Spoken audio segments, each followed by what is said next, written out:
ओं नमो भगवते वासुदेवाय। ओं नारायणं नमस्कृतं नरं चैव नरोत्तमं देवीं सरस्वती व्यासं ततो जयमुदीरयेत्। व्यासं वसिष्ठनप्तारं शक्तिपौत्रमकल्मषं पराशरात्मजं वन्दे सुखतातं तपोनिधिं। व्यासाय विष्णुरूपाय व्यासरूपाय विष्णवे नमो वै ब्रह्मविद्याय वसिष्ठाय नमो नमः। अच्युतर्वदन ब्रह्मा दिव्यहुरपरहरि आभालोलोचन शम्भुर्भगवान् बादरायण। ओं पार्थाय प्रतिबोधितां भगवता नारायणेन स्वयं व्यासेन ग्रथितां पुराणमुनिना मध्ये महाभारतं अद्वैतामृतवर्षिणीं भगवतीमष्टादशाध्यायिनी मम्मत्तामनुसन्दधामि भगवद्गीते भवद्देशिणीं।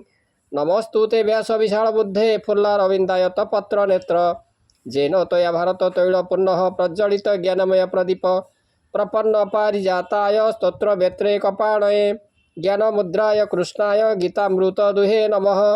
सर्वोपनिषदो गावो दुग्धा गोपालनन्दन पार्थवत्स सुधीर्भक्तां दुग्धं गीतामृतं महत्। वसुदेवसुतं देवं कंसचाणूरमर्दनं देवकी परमानन्दं कृष्णं वन्दे जगद्गुरुं। भीष्मद्रोणतटा जयद्रथ जड़ा गान्धार नीलोत्पला शल्यग्राहवती कृपेण वहनिकर्णेन मेलात्पला अश्वत्थामा विकर्ण घोरमकरौ दुर्योधनावर्तिनी सौतीर्णा खलु पाण्डवै रणनदी कैवर्तक केशवः पराशर्यवच सरजममलङ्गितार्थ गन्धोत्कटं नानाख्यान ककेशरं हरिकथा सम्बोधनबोधितं लोके सज्जन षट्पदैरहरः पेप्यमानं मुदा भूयाद् भारत पंकजं कलिमलं प्रध्वंसिन श्रेयसे मूकं करोति वाचालं पंगुं लङ्घयते गिरिं यत्कृपातमहं वन्दे परमानन्दमाधवं शान्ताकारं भुजगशयनं पद्मनाभं सुरेशं विश्वाधारं गगनसदृशं मेघवर्णं शुभांगं लक्ष्मीकान्तं कमलनयनं योगिर्भिध्यानगम्यं वन्दे विष्णुं भवभयहरं सर्वलोकैकनाथं।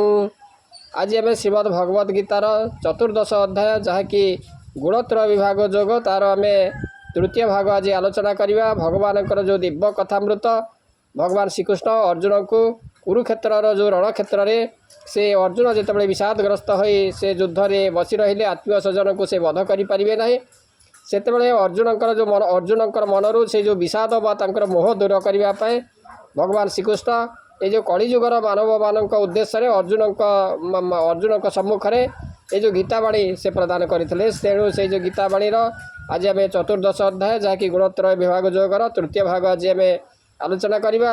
ये जो गीतावाणी श्रवण मनन कले समस्त कल्याण हो। प्रत्येक दिन गीता पाठ करार कि जो मैंने पाठ करूना से गीता को जब श्रवण करेंगे ताहले से अशेष कल्याण साधित हो। तेणु गीता ये माँ परी समस्त से कल्याण साधन से करती। तेणु देखा आम प्रथम जो श्लोक तापर आम पद एवं गद्य माध्यम तार आम व्याख्या करवा। गुणानेता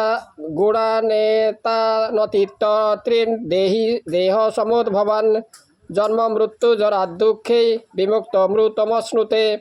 गुणानेता नतीत्रीन् देहि देह समुद्भवान् जन्म मृत्यु जरा दुखे विमुक्त मृतमश्नुते। अर्जुनवाच कैलिरिंगे स्त्रीन् गुणानेता नतीतो भवति प्रभो किमाचारः कथं चैतान् स्त्रीन् गुणानतिवर्तते। हे अर्जुन ये सबू देहीर कार्य देही कार्य द्वारा जरा मरण अतिक्रम करे। अर्जुन कहले हे हरि जे लोक त्रिगुण को छाड़ी दिए से किपरि कार्य करे व आचरण करे से बेले तार बुद्धि ज्ञान समूले हुए मोहमान मोर स्वरूप ब्रह्म से ही से बेले प्राप्त हुई देहांते सिद्धि अच्छी होई ब्रह्मविद ब्रह्मत्व पाई। ये सबु गुण हे अर्जुन देहर उत्पत्ति कारण जरा मरण दुख मान देहर उत्पत्ति कारण जरा मरण दुख मान सुख भोग को विनाशीण देहिता बढ़ी जाए जेबे पुणी न जनमयी भवे। अर्जुन वाच अर्जुन बोले नारायण मोते ता बुझाओ आपण छेदन करे जे त्रिगुण बहे से किपरि लक्षण किपरि आचरण करे त्रिगुण केउ भावे तरे। श्री भगवान वाच अप्रकाश प्रवृत्तिंच मोहमेव च पांडव न देष्टि संप्रवृत्तानि न निवृत्तानि कांक्षति। श्रीकृष्ण कहले हे अर्जुन सत्वगुणर कार्य प्रकाश जहाँकि अखंड सुखादि प्रवृत्ति सकाम कर्म रजगुणर कार्य मोह अज्ञान आदि तमगुणर कार्य ये तीन रे जे श्रद्धा करे नहीं कि देश भी करे नहीं या गुणातीत कहती। आहे पांडव शुण आहे पांडव एवं शुण कहूची ताहार विधान प्रकाश सत्वगुण कार्य प्रवृत्ति रजगुण कार्य बहुत मोर कार्य होई पूर्वे मु तोते कही छई एत्रय गुण जात कर्म जे करे स्वप्न परिज्ञान तही रे श्रद्धा न करई पुणी तही रे देश नाही या गुणातीत कही आबर कहूची बुझाई। उदासीन वदासीन गुणे जो न विचाल्यते गुणा वर्तन्त इत्येवं जोव तिष्ठति नेङ्गते सम दुःख सुख स्वस्थ समलोष्टास्म काञ्चनः तुल्य प्रिया प्रियोधीर तुल्य निन्दात्म संस्तुति सम दुःख सुख स्वस्थ समलोष्टास्म काञ्चन तुल्य प्रिया प्रियोधीर तुल्य निन्दात्म संस्तुति।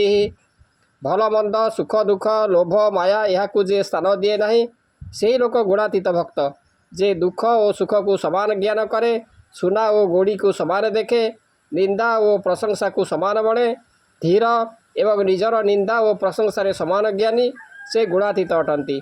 जे भल मंद विषय रे न थाए ताहा पृथक रे ताहांकु उदासीन कही त्रिगुणाधीन से नुहई सुखादि त्रिगुण जनित न करे ताकु विचलित त्रिगुण संसार कार्य को साधक जाने ये भाव को आत्मा तो हिरे कर्ता नोहे जे नर यह भावी थाए ए भक्त लक्षणे लक्षित जानिब एही गुणातीत जे सम सुख दुख मणे स्वर्ण मूर्तिका एक जाने समान क्रिया प्रिय देखे निंदा प्रशंसा सम लेखे मानापमानय स्तुल्य मित्रारिपक्षय सर्वारंभ परित्यागी गुणातीत सौच्यते मांस जो व्यभिचारेण भक्ति जोगेन सेवते सगुणान् समतैतातन् ब्रह्मभूताय कल्पते।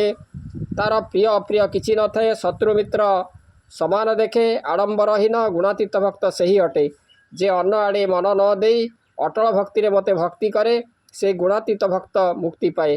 पुणी मोहर बुद्धि स्थिर गुणातीत जे से ही नर मानापमान एक जार शत्रु मित्र समान तार समस्त आडंबरहीन गुणातीत से नर जान अटल भक्ति रे जे नर सेवई मोहर पयर त्रिगुण अतिक्रमी से ही मुक्ति रे भाजन हुई। ब्रह्मणो हि प्रतिष्ठा ममृतस्सा वयस्स च शाश्वतस्स च धर्मस्स सुख सैकांतिकस्स च ब्रह्म जे मुहि मु मोक्षजात सगुण निर्गुण ब्रह्म मु शुद्ध सत्यरूपी जे ये भाव भजे से भक्त मोते पाए। मोत हो ब्रह्म रुहे भिन्न ब्रह्म प्रतिमा मते जान सूर्यर जेते किरण एकत्रे से सूर्य प्रमाण सूर्य किरण एक जान सगुण निर्गुण मु ब्रह्म मु नित्ययुक्त मुख्य दाता अक्षय धर्म मो प्रतिष्ठा तेणु मु शुद्ध सत्य रूपी अक्षय सुख सीमा व्यापी एभावे भजे से एकांते ब्रह्मत्व लभई निश्चिंते जिमते भक्ति करन्ति त्रिगुण मायारु तरन्ति। इति श्री महाभारते शतसहस्रांग संहितायां वैयासिकां भीष्म पर्वणि श्रीमद्भगवद्गीता उपनिषत्सु ब्रह्म विद्यायां योगशास्त्रे श्रीकृष्ण अर्जुन संवादे गुणत्रय विभाग योग नाम 14 अध्याय। तेणु गुणत्रय विभाग जहाँकि श्रीमद्भगवद्गीतार 14 अध्याय आपण मैंने शुणिले। आशा करे भगवान दिव्य कथामृत आपण मानक भल लगी आज रोची। ओम नमो भगवते वासुदेवाय।